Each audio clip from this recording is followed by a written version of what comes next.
Hey, what's up everyone? ADAY here, and I'm going to show you guys kind of my process of making my track Surprises. So if you don't know what it sounds like, there's a link in the description, free download, or here's a little preview right now. Hopefully the computer doesn't freak out. Chemistry spark, chemistry spark, flies. I can make a surprise. Come on!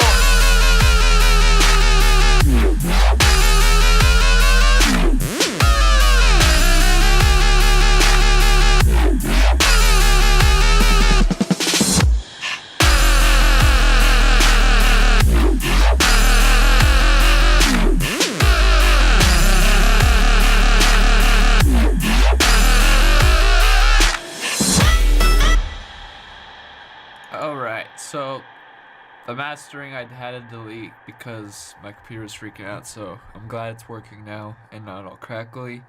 I just threw a quick mix gel and a limiter on there, so obviously it doesn't sound the same. So if you want to get a real feel for it, or you do like it and want to download for free, I'll make sure to put the link in the description so you guys could download that and check that out.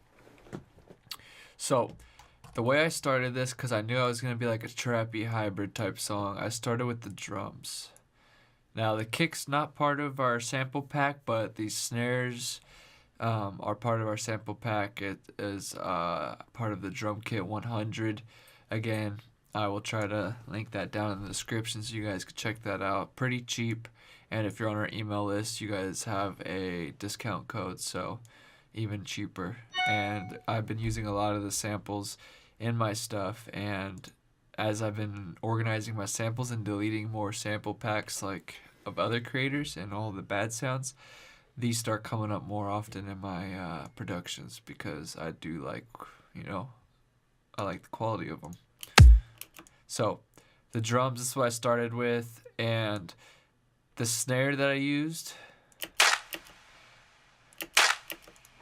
I made sure there was two of them, left and right, with a little bit different volumes on the send reverb. And then I had another channel and then reversed it just a little quieter and no reverb. So now it would sound like.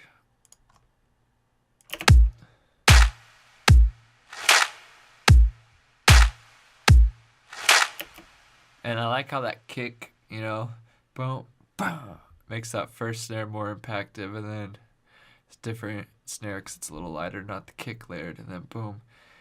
But I wanted it trappy, so I had a trap little fill snare. Then I'm like, you know what? Let's put it on the snare too, and make that snare nice and big.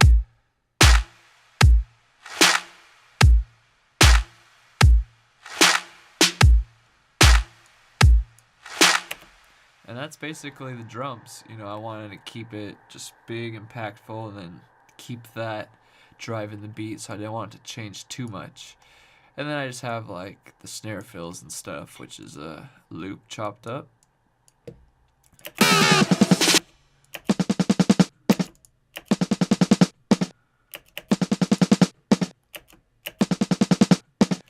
So narrow, basically mono, and then I pulled down the sustain and then the volume automation.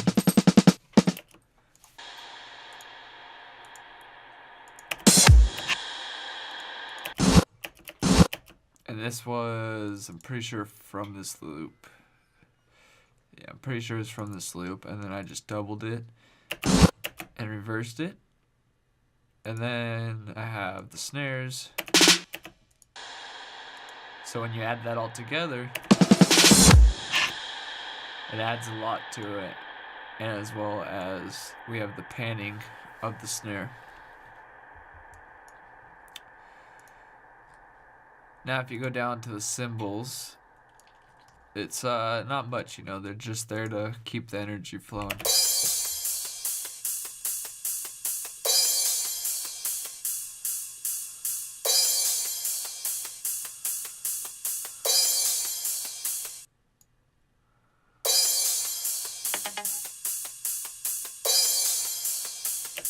And the only part I changed was the second drop.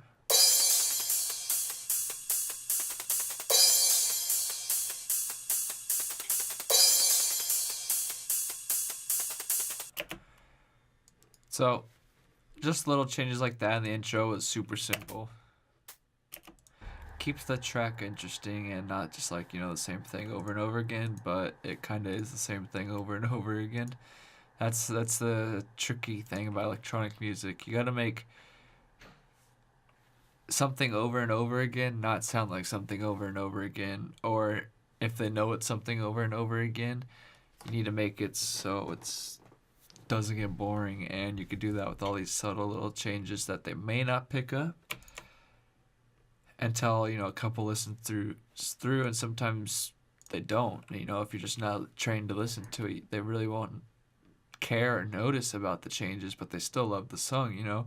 But for the people who really like music and can understand it deeper, you're putting in all these little details and changes over time to keep them, interested and wondering, okay, what's going to change in the next 8 bars and something like that. These are just contact, and I think I just pulled the sustain down. Yeah, it's usually what I do, and then I give it a little bit of attack. Makes them nice and punchy. So, yeah, that just filters out and fills out the post drops, hook, and build. So now we're gonna get to the fun stuff. Since the vocals came last, we will touch the vocals last. But so the drop synths.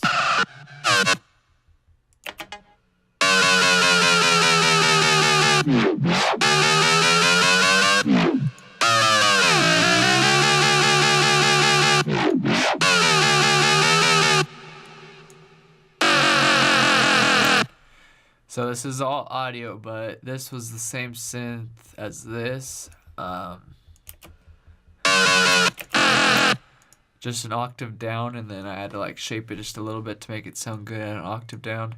That's why it's on a different channel, and as well as EQing it, you would want to EQ the high different than the low, so I had to split the channels. And then the second drop, the stuttering and stuff, is just glitch 2, this right here, which is pretty good. I love it.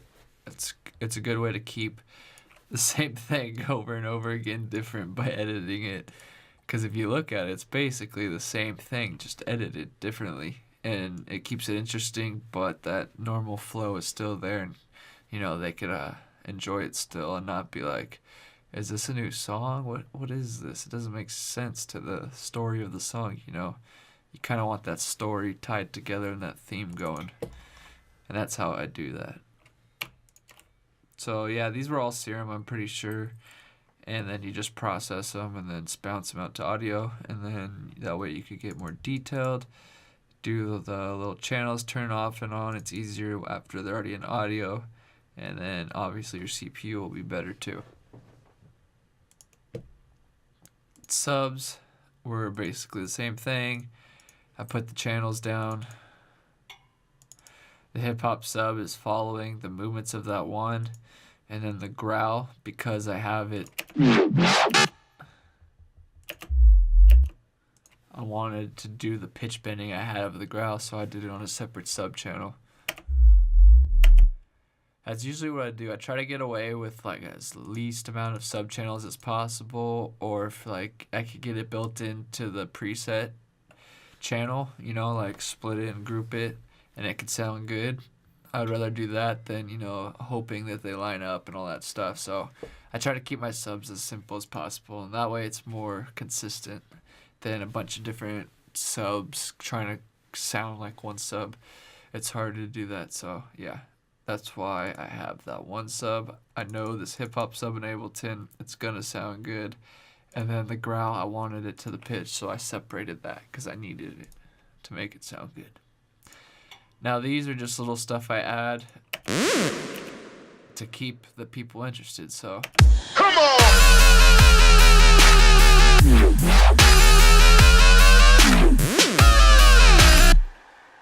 So, and it's every so often, so when they hear it, it's oh, refresh. Just comes out, and then, the drum fills would be on the second repeat where they thought the laser would be, and you just want to keep them, not keep giving them the same thing over and over again, but, basically the same thing, just a little different. You know, something was coming on the hook. This one's a little longer. And then it goes back over, but I added in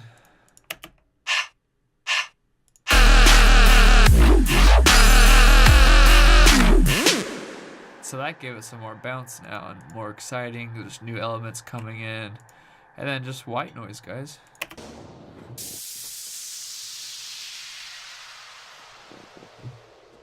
We got risers.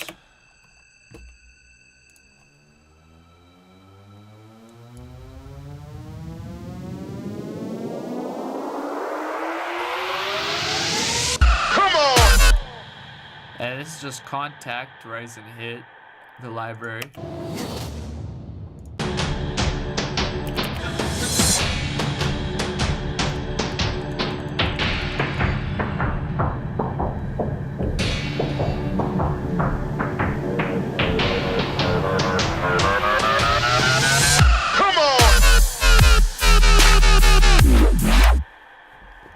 That's the song. Seriously, let's go into the groups, see what kind of group processing I have on these, if you guys are interested in seeing that.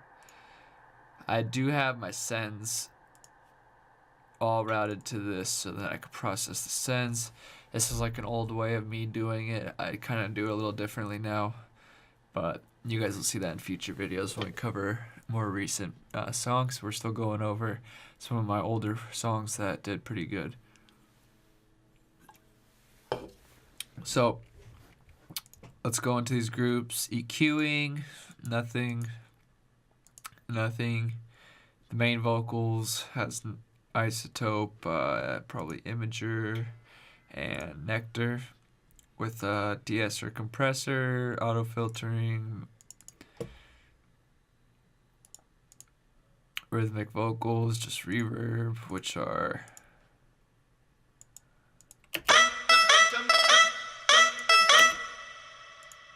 so I took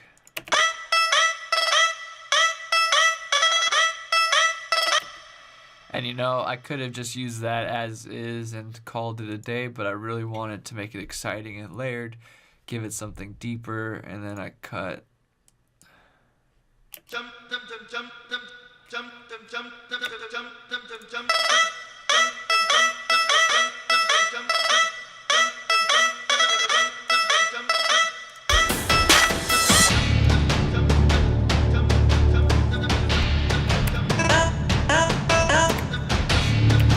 see, I added in there, and then I'm like, you know what, take it out.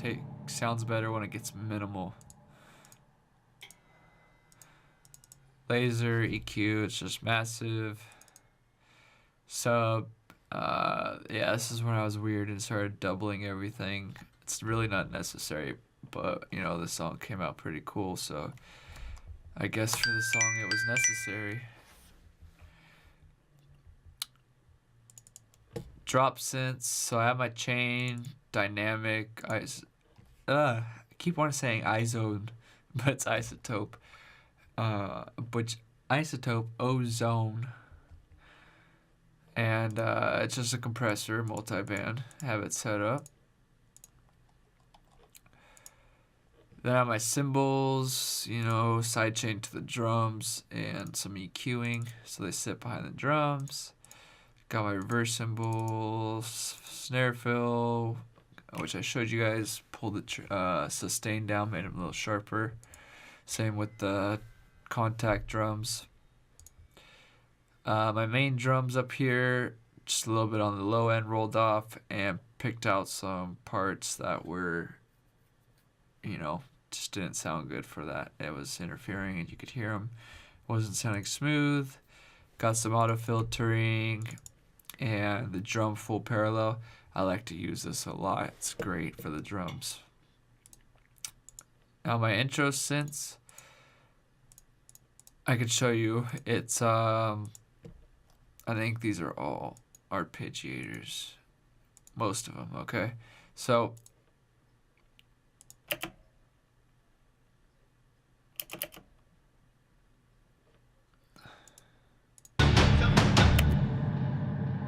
Okay, so this is actually missing.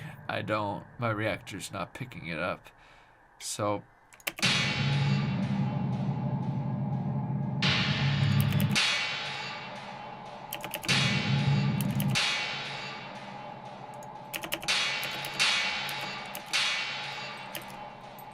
it's just like a bunch of metal hits, and I think it's from... Oh, got that wrong. It's from Evolve Mutations 2, and it's just like some hits, but it's on the chords, so it changes. Then I have this one down here. Just another one of their little presets in here. And that really fills out the background.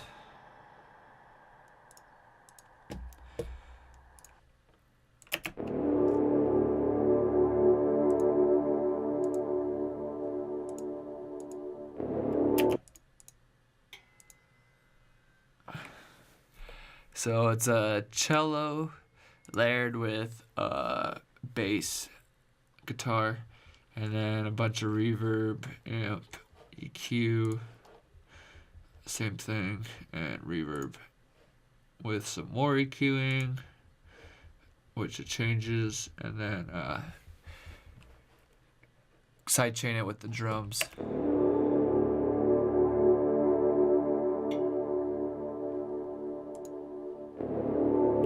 But if you look, 14-second reverb. And those are the elements of my song Surprise, and when you add up all those little details, you get a song like this. Surprise. Come on!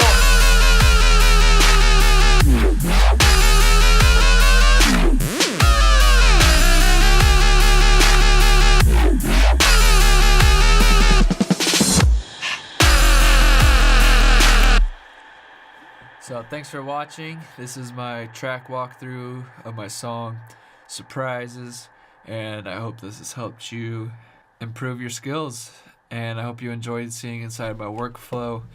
And again, in my future track walkthroughs, my processing will be a little different, so this is necessarily not the answer. Just figure out what works for you and keep on making music. Thanks for watching. Peace.